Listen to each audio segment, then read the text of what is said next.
Hello, lovely listeners, and welcome back to our podcast.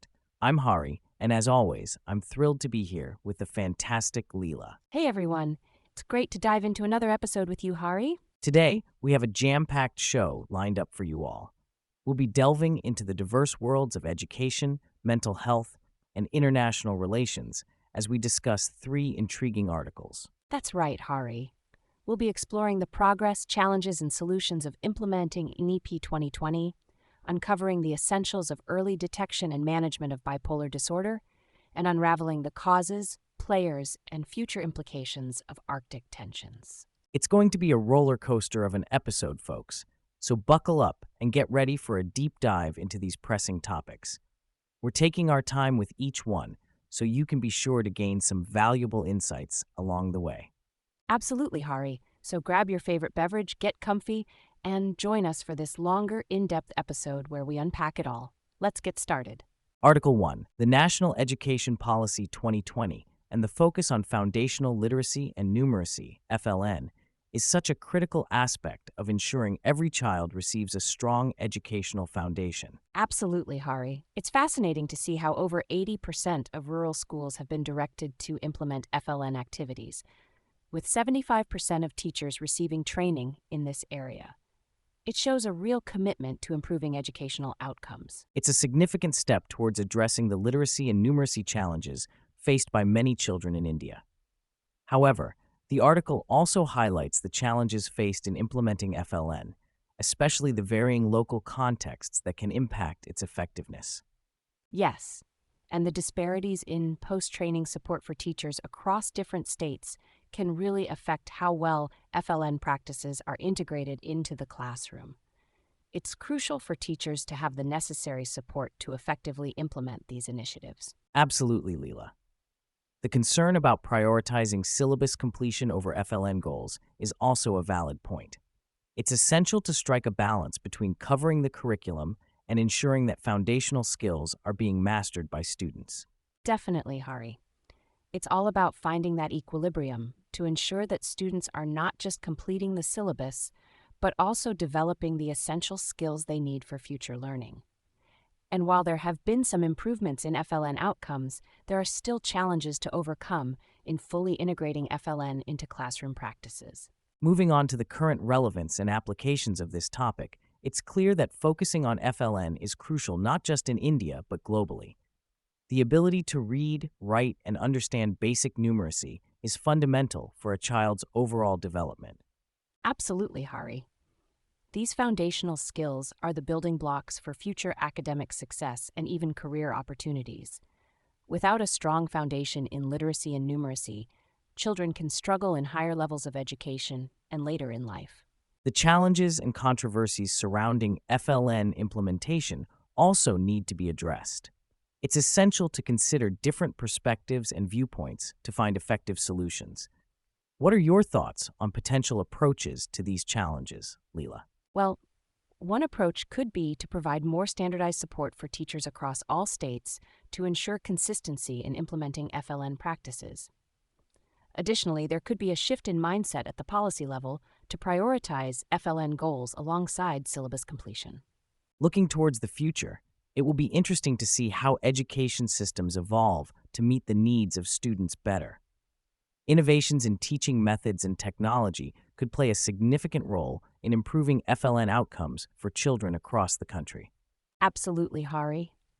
As we move forward, it's crucial to keep the focus on FLN to ensure that all children have the opportunity to acquire essential literacy and numeracy skills.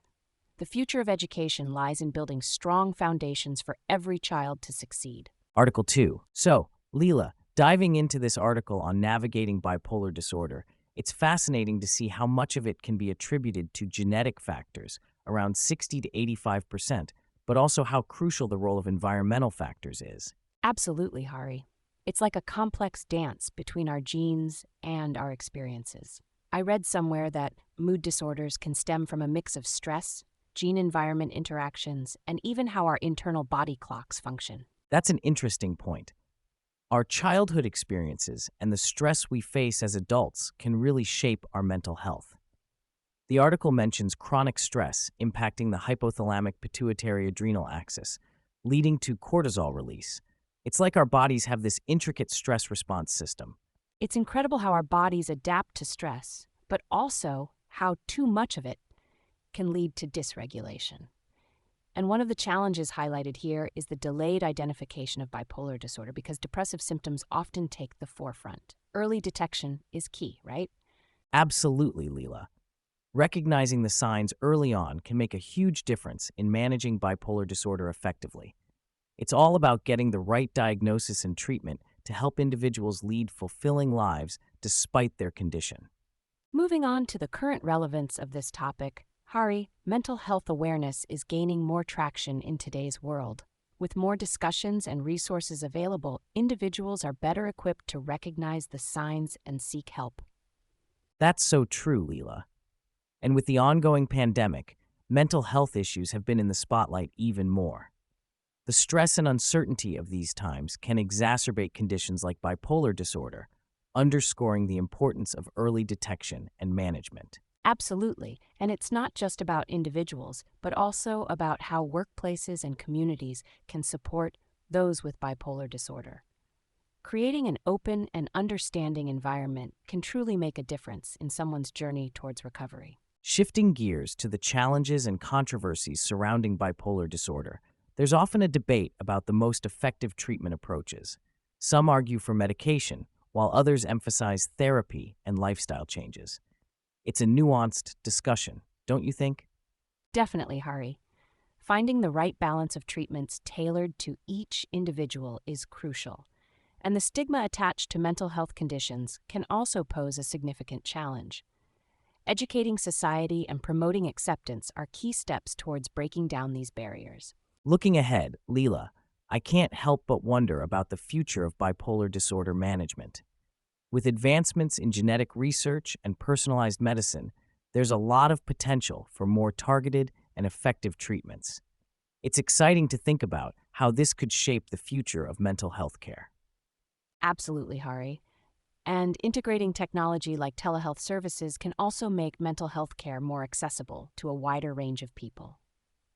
The future holds a lot of promise in terms of early detection, personalized treatment plans, and destigmatizing mental health conditions. It's a hopeful outlook, for sure. Article 3. So, Leela, the Arctic seems to be heating up in more ways than one lately. Have you been keeping up with the tensions in that region? Oh, absolutely, Hari.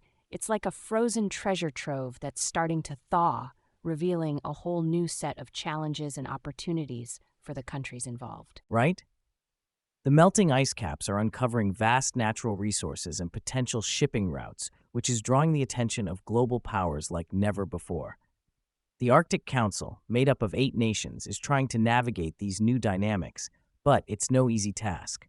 It's fascinating how the Arctic, once a remote and icy expanse, is now becoming a critical geopolitical hotspot. With overlapping maritime claims, military posturing, and disputes over the Northwest Passage, tensions are running high. Absolutely. And let's not forget the significant oil and gas reserves, rare earth elements, and potential trade routes that make the Arctic so strategically important.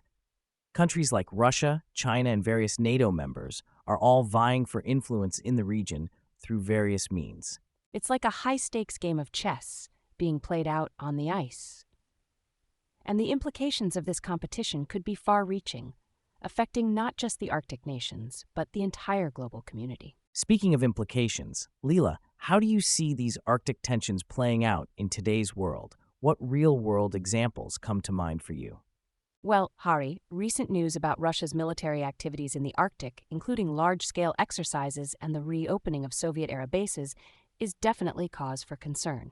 It shows a clear intent to assert dominance in the region. And let's not overlook China's growing presence and investments in Arctic infrastructure projects.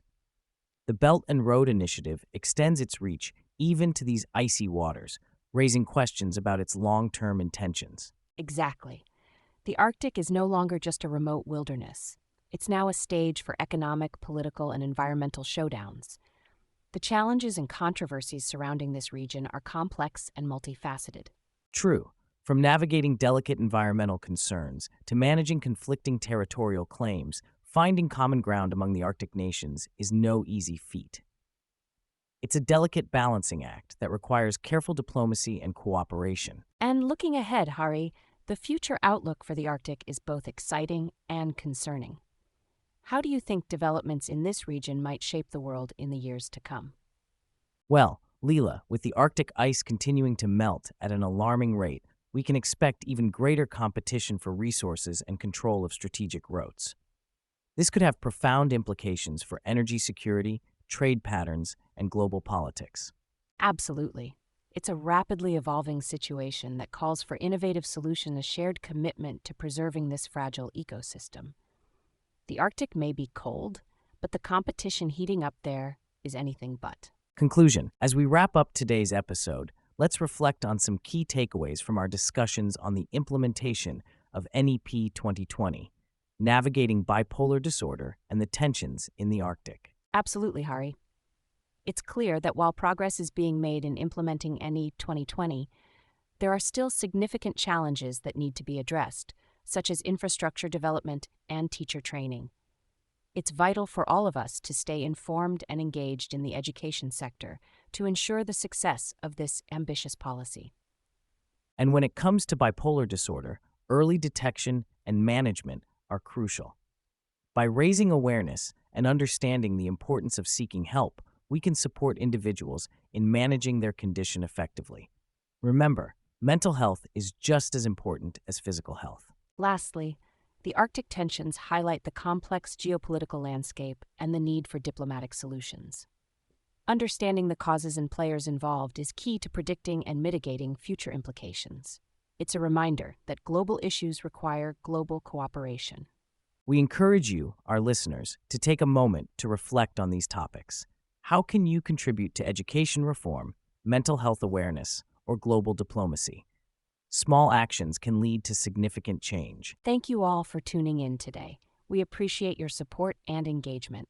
Stay tuned for our next episode where we'll dive into more thought-provoking discussions. Remember, knowledge is power, so let's keep learning and growing together. Until next time, this is Hari. And Leela, signing off, stay curious and stay informed.